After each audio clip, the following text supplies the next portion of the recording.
guest, Spring Glover. She helped us with our project. She's a PhD student from University of Hawaii at Maryknoll.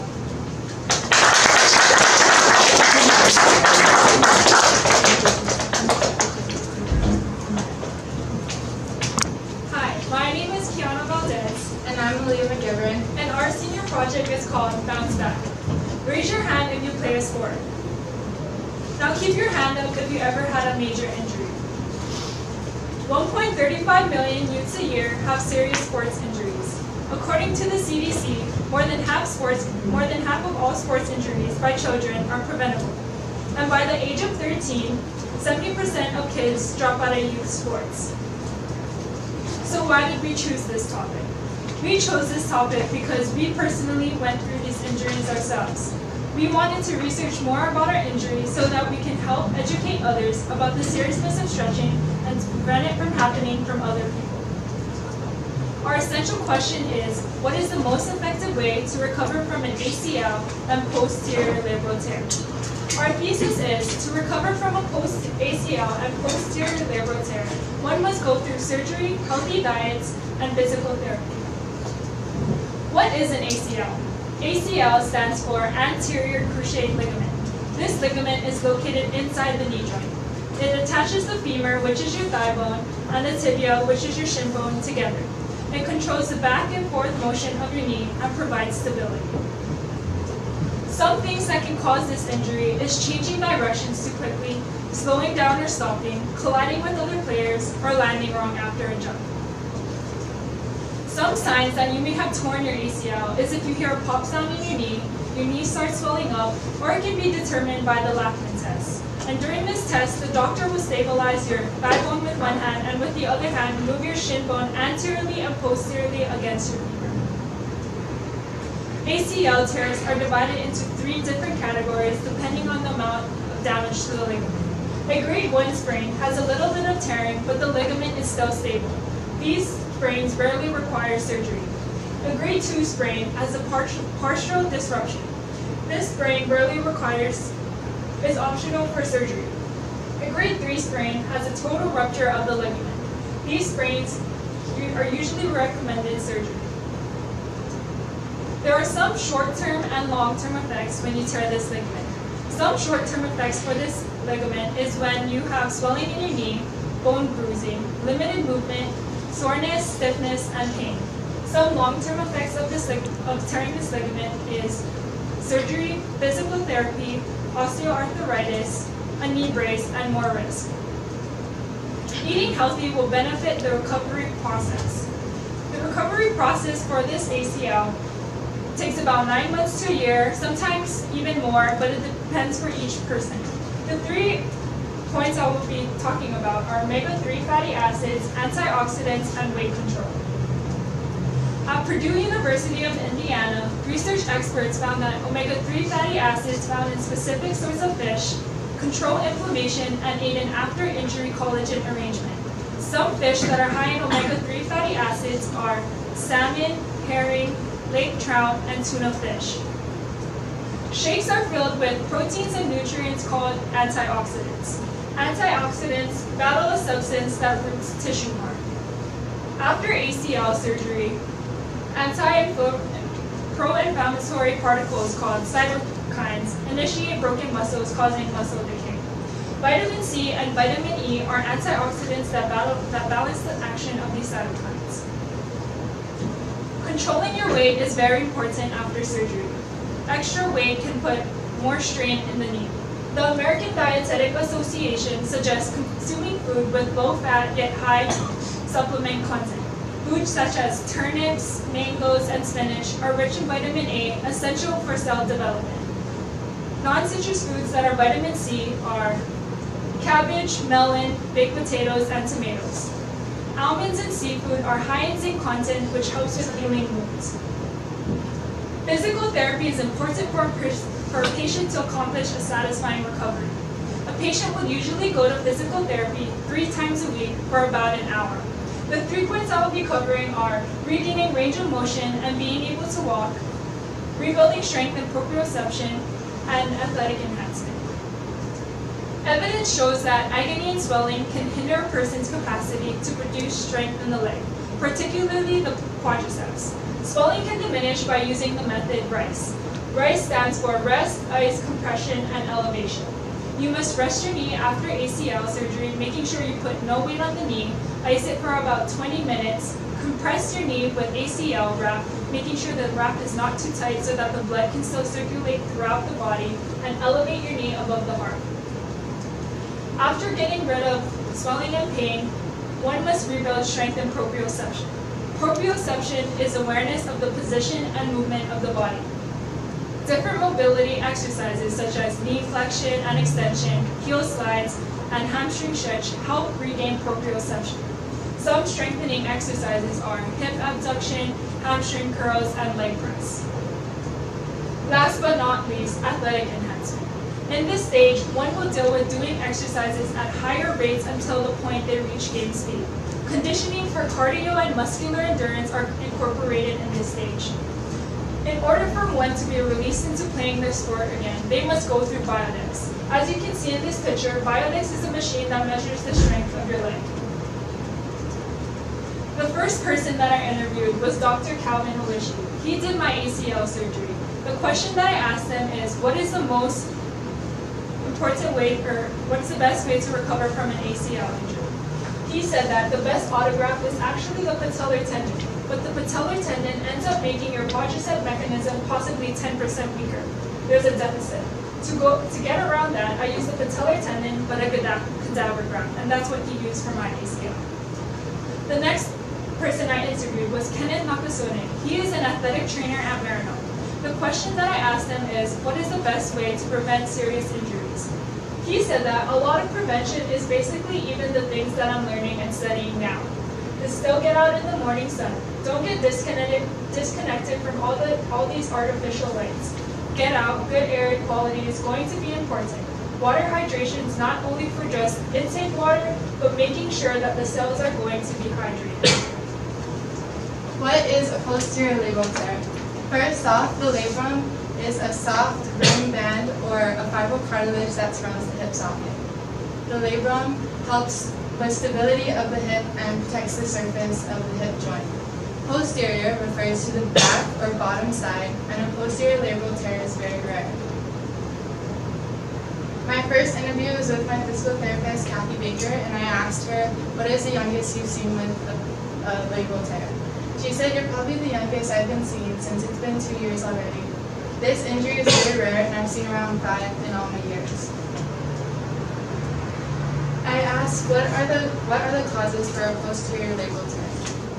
The labrum, when it tears, it means it's injured, and most of the causes are from traumatic experiences, like a fall or a car accident, and in my case, playing dodgeball in the Spartan Challenge. According to the Hospital of Special Surgeries, the majority of sports that have labral tears is golf, ballet, soccer, hockey, and football.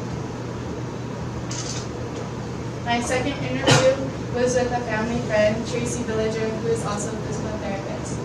I asked her what are preventable actions we can take for posterior labral tears.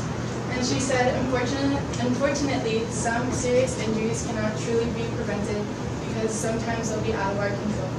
There may be an external force or somebody hitting you, and if you're in really good condition, hopefully when you're put in a strange situation, you can bounce back better.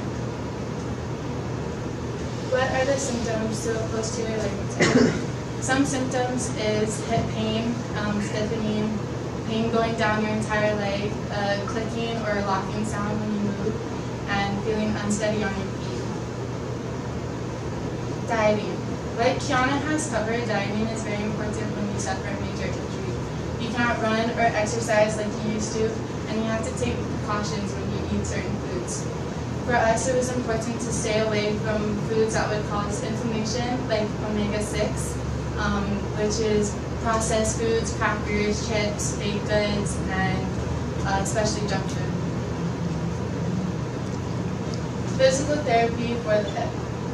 Physical therapy for the hip includes planks, clamps, straight leg raises, squats, and all of those are meant to strengthen your leg and your hip.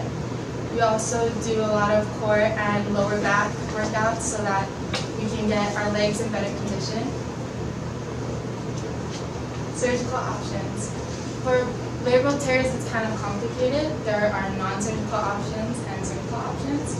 Non-surgical options include rest, injections like local anesthetics, physical therapy, and NSAIDs, which is non-steroidal anti-inflammatory drugs.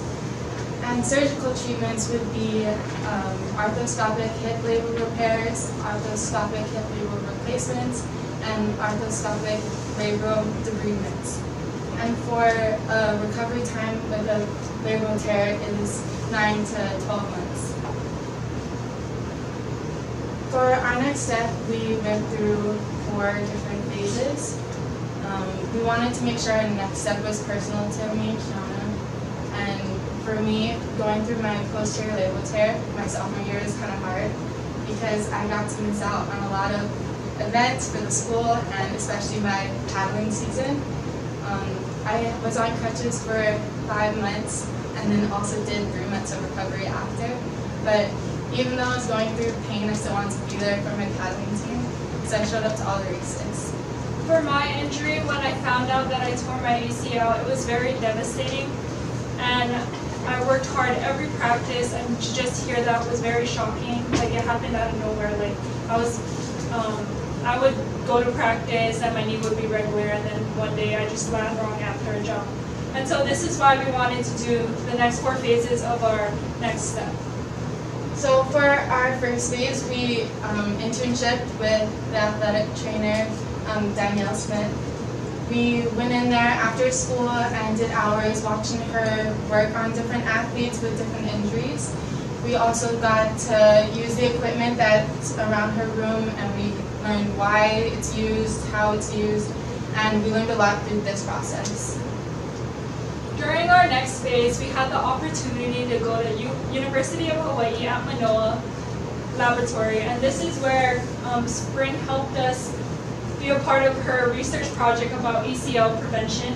And in these pictures, we were tested through exercises for our lower body parts, and it tests the strengths of our legs. In these photos, you can see these motion sensors on us. And the picture below, it shows an animated version of us with those motion sensors. During our next phase, we drove out to the North Shore to film a video that we would later be showing in our presentation. I thought this experience was very fun, yet tiring. But during the video, we show 8 ACL prevention exercises. Lastly, we wanted to apply what we learned from doing our project with Spring and also the research that we did. And we took the Maryknoll Varsity's paddling team and showed them ACL prevention awareness and the 8 different exercises that we personally learned. And with the project, we went over the 8 exercises with them, and it was a really big struggle for them and us, but it felt good to get back. For the achievements of this project, we got to grow through the personal injuries that we researched, and we became more cautious about the different things that we can and cannot do. We also got to help Spring with her ACL prevention project, and we were able to give back to the athletes in our own community. Some struggles that we faced throughout this project was scheduling our interviews and finding time to do our next step. We had a hard time scheduling our interviews because, as you can see, we interviewed doctors, and doctors are very busy these days. And so for our next step, we also had very limited time because we both played sports. And during our next step, we did 4 phases, so we had to find time to go in to do internship and then find a time to schedule with the UH student to go in time to film the video. And then we also struggled with finding a team that was willing to do our ACL prevention exercises. We also grew a lot in this project through responsibility. Having to schedule our own interviews and finding time to do our own hours was a big struggle, especially because we both did sports. But we learned a lot through being able to prevent major injuries, and because this project was so important to us after facing major injuries, it feels good to give back to people in our own community especially. So here's our works cited, and we have a video to show you.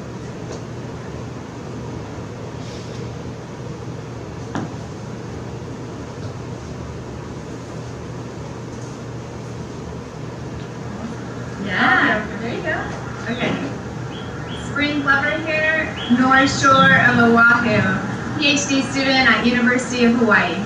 I'm Kiana Valdez. I'm from Maryknoll High School and I'm currently a senior. I'm Malia McGivern and I go to Maryknoll High School and I'm a senior. We're putting together ACL prevention programs. There's no doubt that sports have many benefits, but it's repetitious and fairly narrow groups of motions, which can lead to imbalances in muscle strength and joint flexibility. These imbalances can lead to excessive strain on muscles and ligaments such as the ACL. These exercises were selected from many different programs that were previously shown to reduce knee injury and ACL tears in adolescent soccer, basketball, handball, and women's football. It's 13 minutes total, trying to fill 60 seconds of the exercise with only body weight movements. We're targeting jump landing skills and eccentric strength with neuromuscular awareness.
If anyone has any questions, please ask.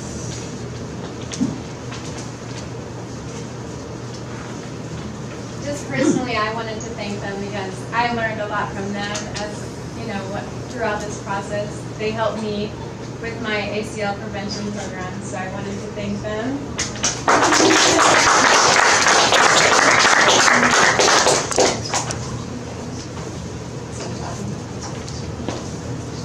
I have a couple of questions, and any one of you can answer. So both of you were injured, as you mentioned. So have you gone back to playing? Yes, I have actually. So it took me about a year to finally get back into playing my sport, but then I couldn't really fully go back to where I was. It took me time, and I also had to play with a knee brace. For me, I still have my tear because I never did the surgery option, but I do sports that don't involve a lot of running or strain on my hip, and it's mostly just paddling and kayaking. And if there's ever pain, I just push through it. Okay, and another question is, you were showing us some of the exercises that you guys were doing, and then I noticed I guess it was that when you're jumping, trying to land softly. Oh yeah. Yeah, I think it was that rod. I don't know, it might have been that one, but it was jumping up and trying to land softly on your feet. So when you're playing, or maybe more Kiana, Yes. when you're playing, so you do volleyball, do you try to remember stuff like that so you don't? I'm just curious, you know what I mean? I actually don't really think about it when I jump, but I try to land because when I jump, when I take my volleyball approach, I tend to land on one leg, and that's why I tore my ACL. So throughout my physical therapy, they taught me how to land on both legs properly. And so I don't really think about it when I jump. I just kind of just go through it. Okay, and I have any other questions? Sorry. Well, I had two questions. So one of the things that you guys mentioned in your next step when you guys started to implement some of the things that you guys had learned with the ACL prevention, and you guys mentioned some of the struggles of people that maybe hadn't been injured. And so obviously as someone that's injured, you know how important some of this stuff was. Was it difficult for you guys to convey the importance of doing these kind of like preventative exercises with people that aren't injured? So if you guys did, what are some of the struggles that you guys had? I feel like for, especially doing the paddling team, you know, injuries like an ACL tear, like a posterior labrum tear wouldn't really exactly happen in the boat like that, but anything can happen. But it's one of those things where it's like, if it's never happened to you, you don't really understand, you don't really care too much. So it's kind of frustrating saying, It was very frustrating, especially if they didn't like pay attention to us when we were trying to explain them the exercises and the proper way to do it. And so I just wanted to like not yell at them, but just say like, you should really take this seriously, because I thought I was in shape and that it wouldn't happen to me, but it did happen to me. And it would suck for them to go through this process, and I wouldn't want them to go through this process. Yeah. And then the other question that I had is, it sometimes takes a severe injury for you to be a little bit more in tune with your body. I know you guys, this is probably the first major injury that you guys have had. Like, can you guys explain a little bit about how going through the surgery, the rehab, and then the actual recovery, like how that made you a little bit more in tune with what was going on with your guys' body when you're playing sports? Okay, so when I got surgery, after surgery, after like 2 days or 3 days after surgery, I had to go to physical therapy already to get the range of motion back in my knee, because they said that if I didn't get the range of motion back in my knee, it could be gone forever. So they would put me in this machine that moved my leg, like purposely bent it until it got back to the way it was. And so I also had to do exercises that strengthened my quadricep because it was very weak after surgery. And then I did like jumping exercises to test my like ACL and like to know what is the proper way to jump and how to land.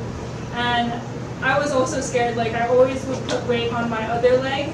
So throughout physical therapy, I learned to like balance my weight on both. And so I was able to go back